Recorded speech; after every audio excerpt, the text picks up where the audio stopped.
Welcome to my mini office going vlog. ഒരു aesthetic വ്ലോഗാണ് ഞാൻ പ്ലാൻ ചെയ്തത്, പക്ഷേ എടുത്തു വന്നപ്പോൾ ഒട്ടും എസ്തെറ്റിക് ആയില്ല.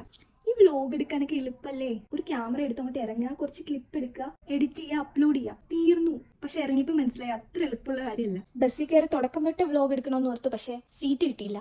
ഇടികൊണ്ട് പഞ്ചറായിട്ട് പകുതി വഴിയപ്പോഴാണ് സീറ്റ് കിട്ടിയത്. പിന്നെ ഉറക്കക്ഷീണം കൊണ്ട് അങ്ങോട്ട് ഉറങ്ങിയും പോയി. കണ്ണു തുറന്നപ്പോൾ ഒരു പാലെത്തി. അപ്പൊ തന്നെ തീർന്നു പകുതി വ്ലോഗ്. പണ്ടൊക്കെ പാട്ടൊക്കെ കേട്ട് വൈബടിച്ച് പൊക്കോണ്ടിരുന്നു. ഞാനിപ്പോൾ ബസ്സിൽ കയറി അപ്പം തന്നെ ഉറക്കം തുടങ്ങും. സാധാരണ പാലാരിവട്ടം വരെ ഡയറക്റ്റ് ബസ് കിട്ടാറുള്ള എനിക്ക് ഇന്ന് വൈകിട്ട് ഹബ്ബ് വരെ ബസ് കിട്ടിയുള്ളൂ. പിന്നെ കിട്ടിയ ബസ്സിൽ ചാടി കയറി, അല്ലെങ്കിൽ ഇനി ബസ്സേ കിട്ടിയില്ലെങ്കിലോ എന്ന് ഓർത്തിട്ട് ഹബ്ബിൽ ഇറങ്ങിയിട്ട് ഊബർ വിളിച്ച് ഓഫീസിൽ വരാനായിരുന്നു ഫസ്റ്റ് പ്ലാൻ. പക്ഷെ ഊബറിന്റെ റേറ്റ് ചെക്ക് ചെയ്തപ്പോൾ പീക്ക് ടൈം ആയതുകൊണ്ട് റേറ്റ് ഭയങ്കര കൂടുതലാണ്. അതുകൊണ്ട് ലാഭിക്കാൻ വേണ്ടി ഞാൻ പാലാരിവട്ടം എത്തി. അവിടുന്ന് ഊബർ ബുക്ക് ചെയ്തു. അങ്ങനെ ഊബർ കിട്ടി നമുക്ക് ഓഫീസിലേക്ക് ഡയറക്റ്റ് ചെല്ലാം. പകുതി വഴി എത്തിയപ്പോൾ ഞാൻ ഒരു കാര്യം ഓർത്ത്, ഞാൻ ID കാർഡ് എടുക്കാൻ മറന്നുപോയി. ID കാർഡ് എടുക്കാൻ മറന്നു കഴിഞ്ഞാൽ ഒരു പ്രശ്നമേ ഉള്ളൂ, ലിഫ്റ്റിൽ കയറാൻ പറ്റില്ല. Lift access card ID card തന്നെ ഉള്ളത്. പിന്നെ ഈ വാതിക്കലെ പോലീസുകാർ ചെക്കിംഗ് ചെയ്യുമ്പോഴത്തേക്ക് അവരും ചോദിക്കും ആരാ എന്താ എവിടുന്ന് വന്നേന്നൊക്കെ. ഞാനൊരു ടെമ്പററി ആക്സസ് കാർഡ് എടുത്ത് ഫൈനലി ലിഫ്റ്റിലെത്തി. ഇനി ഓഫീസിൽ കയറിയാൽ മതി. ഇപ്പൊ തന്നെ എന്റെ മുടിയെല്ലാം ഒരു കോലത്തിലായിട്ടുണ്ടോ. വീട്ടിൽ എത്ര ഭംഗിയായിട്ട് മുടി കെട്ടി വന്നാലും ഇവിടെ എത്തുമ്പോൾ ഇതാവും അവസ്ഥ. ഇനി മുടിയെല്ലാം കെട്ടി ഒന്ന് ഭംഗിയായിട്ട് ഓഫീസിൽ കയറാം. അപ്പൊ ഇനി നെക്സ്റ്റ് ടൈം കാണാം. ബൈ.